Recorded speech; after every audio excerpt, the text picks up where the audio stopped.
Hey y'all, it's Monique. I'm in between client meetings, so I thought I'd shoot a quick video while I'm sitting in my husband's office. He's in court, so I've commandeered his office for today. I had a text message exchange last night into this morning with a talented, beautiful, intelligent, accomplished woman who is a professional. She has two small children, a great husband, a high pressure cooker job, and she said, Monique, I am about to drop. I'm exhausted. And we talked about the fatigue that she was feeling.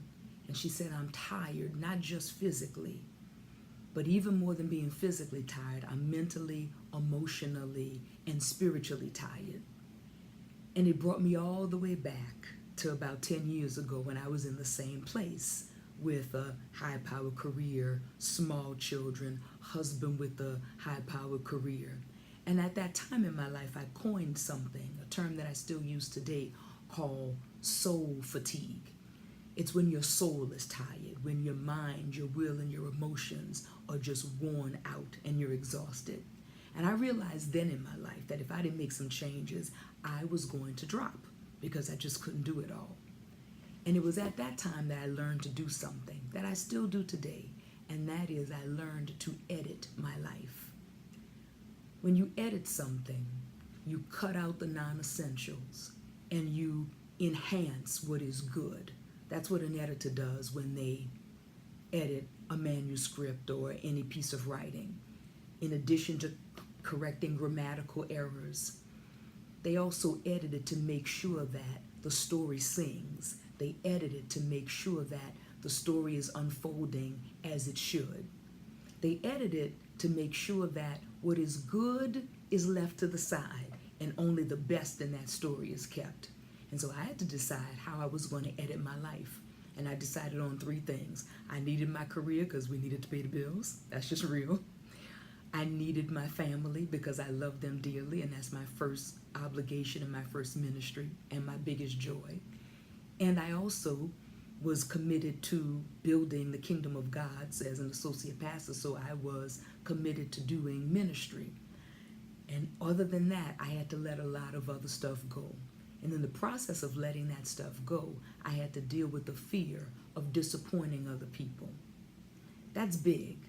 And for a lot of women and men, we don't want to let anybody down. We want to be there, we want to show up, we want to support, we want to encourage. But in the process of not letting anybody else down, we often let ourselves down. So I had to give myself permission to satisfy two people. And one wasn't even a person. The first person was the Lord, and the second was me. And in evaluating what was going to satisfy him and what was going to satisfy me, I had to make the choice to disappoint some other people.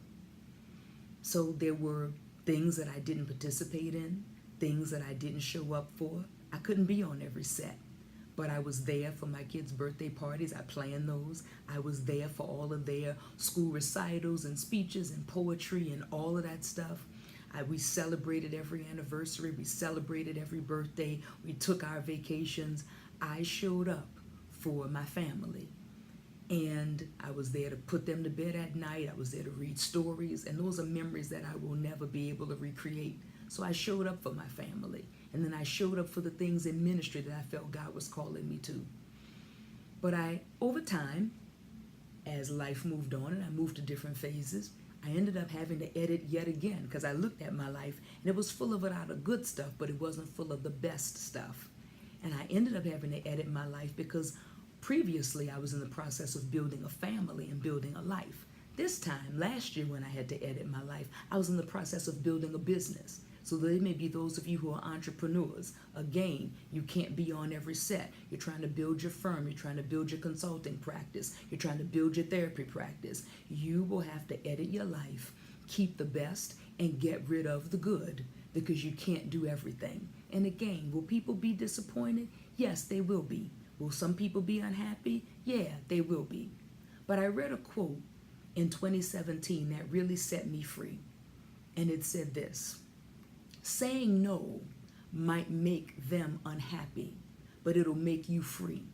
And if no one has told you this, your freedom is more important than their happiness. You're responsible for your freedom and your happiness, not theirs. So I talk about this in the book that I'm writing, The Snatchback, talking about how to reclaim your life.